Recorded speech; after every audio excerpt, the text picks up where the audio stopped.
In this video, we'll be talking about the consequences of ignoring Bitcoin and how the consequences of ignoring Bitcoin can lead into your general life, your savings, and just everything that relates to that in general.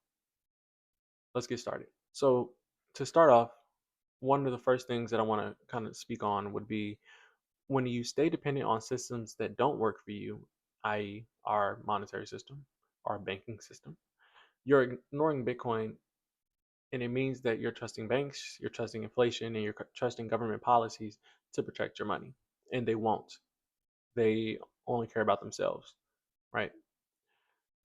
One of the things that is critically important to understand is that the dollar loses about 90, has lost, not loses, but has lost over 99% of its value over time. So literally, the dollar's worth nothing.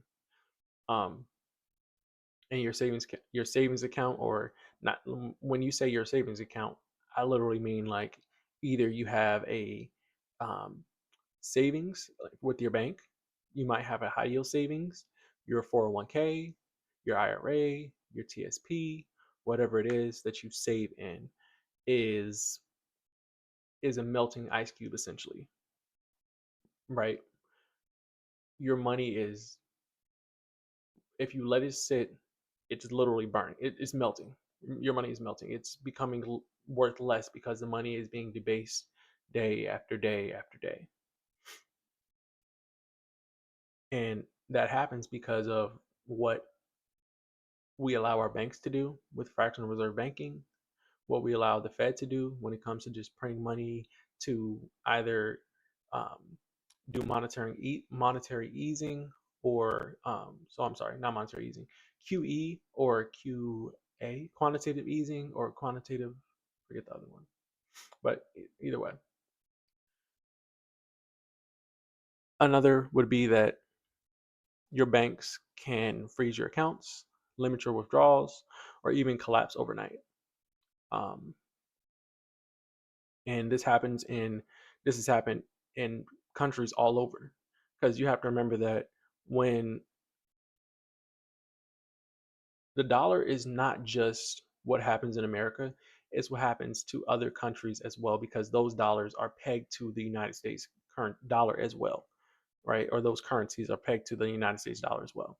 So, you know, we have people in other countries that are debanked because of what has happened to, their banks and our dollar, right? I just want to say that Bitcoin fixes this, and it lets you own value outside of a system that is broken, essentially. It's its own. Look at, you have to look at the fiat system and then the Bitcoin standard. They're parallels, but they run in opposite directions.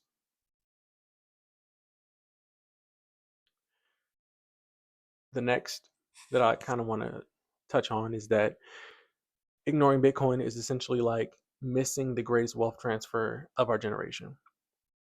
In every paradigm shift, there are people who saw it early and people who dismissed it. Bitcoin is still in its early adoption phase. Granted, it may seem like it's not, because we are in 2025 and Bitcoin is worth $108,000, $109,000 today, June June 11th, 2025. We are still early. And the reason I say that is because there are people who bought Bitcoin when it first, there are the early adopters or the very first adopters who bought when around 2010, 2011, 2012.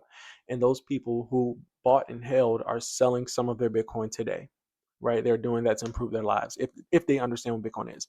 Some of them may be holding it because they don't understand what the hell they're holding, and they're just like they're just selling off because they are now millionaires or whatever.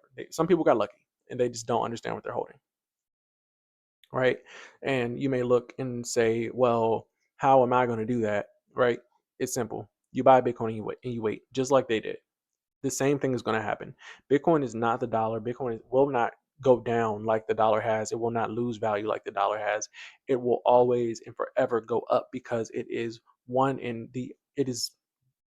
the most scarce asset in the entire world. Is the scarcest asset that humanity has ever known. Why is it the scarcest asset that humanity has ever known? Because there will only and ever be 21 million Bitcoin ever produced. The last Bitcoin will be mined in the year 2140. Something that's scarce holds value because as time goes on and there's less and less and less of it, people will want more and more and more of it. And so think of it like this: Bitcoin is the small cup, and the fiat system, or the Federal Reserve, who prints more money, is going to eventually catch on to this and pour all of their money or all of their energy or funds into that. But the cup is only but so big. So it's like an endless rainfall going into this small cup. Bitcoin is inevitable. Another thing, ignoring Bitcoin is like ignoring the internet in 1995. There are charts that show that the adoption of the internet versus the adoption of Bitcoin today.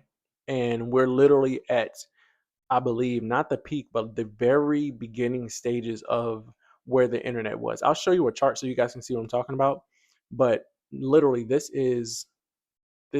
would be around that time. So literally, ignoring Bitcoin today is ignoring the internet in 1995. So you would miss out, and you are going to miss out if you ignore Bitcoin.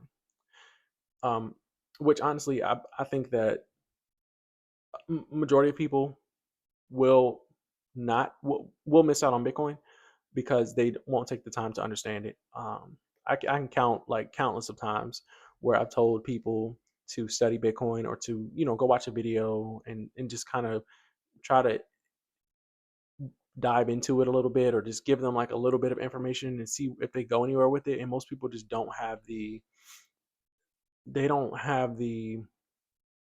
motivation to understand Bitcoin. They just choose not to. But there's a saying in the Bitcoin space that everybody gets Bitcoin at the price they deserve, and those people will get Bitcoin at the price they deserve. I mean, for me, it took me about 4 or 5 years, 70, yeah, about 5 or 6 years actually to understand Bitcoin and to now get to the point to where people think I'm insane for putting majority of my money to Bitcoin. But I digress.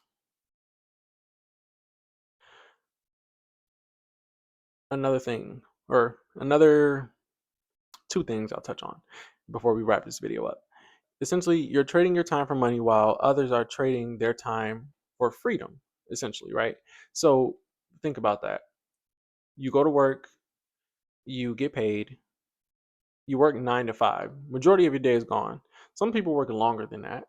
Um, And where does that money go? It goes to a house or a mortgage that costs you $2,500 a month. It goes to a car that might cost you $2,000 a month. It goes to all these things that cost money, or that have put you in debt so that you can pay them off. Um, you're not free, right? You're a debt slave. The new type of slavery is debt slavery, whether you realize it or not. You think about it. You graduate from high school. The first thing you do, not even the first thing you do, before some people get it even before they graduate from high school, you get a car that costs you about $15,000, $20,000. Okay, boom, there you go, $20,000 a day. After that, what happens? Oh, you want to go to college? You go to college. Now what? You're in probably 40 more thousand dollars a day. Get your bachelor's. Okay, maybe you get your doctor's. You get your doctor's. That's probably another 80,000, maybe even $100,000 worth of debt. So you see like how it kind of stacks up. Like everything, the odds are stacked against us, right? We are literal debt slaves. One of the best things you can do is avoid debt at all costs. But essentially, ignoring Bitcoin is just ignoring a strategic leverage against the failing monetary system. The final thing that I'll kind of leave this off on, or last two things, is that if you ignore Bitcoin, you become more traceable, more controllable. Essentially, Bitcoin was built to be not the most private form of peer-to-peer exchange, or money, right? It was meant to um, essentially just be the best form of money or of being a peer-to-peer exchange. It wasn't meant to be the most private. Not saying that it's not the most private. It is very private. It can be very private. I'm just saying that because there are ways for you to monitor somebody's transactions if you had the motivation or the need or whatnot. But there's still no way for you to really get that type to get their Bitcoin. You can just look, just like the government does with your bank account. But the thing with Bitcoin is they can't do it at that scale because of how the transaction process works. Right? You have to monitor, you'd have to go to a block, look up or know where the Bitcoin was going. It just it just to me is not the most realistic form of tracking. And I don't see how the government would track it. Granted, not saying it's impossible, but it's possible. It's just I feel like the time and money that it would cost to do so for everybody in the world, it just wouldn't be worth it.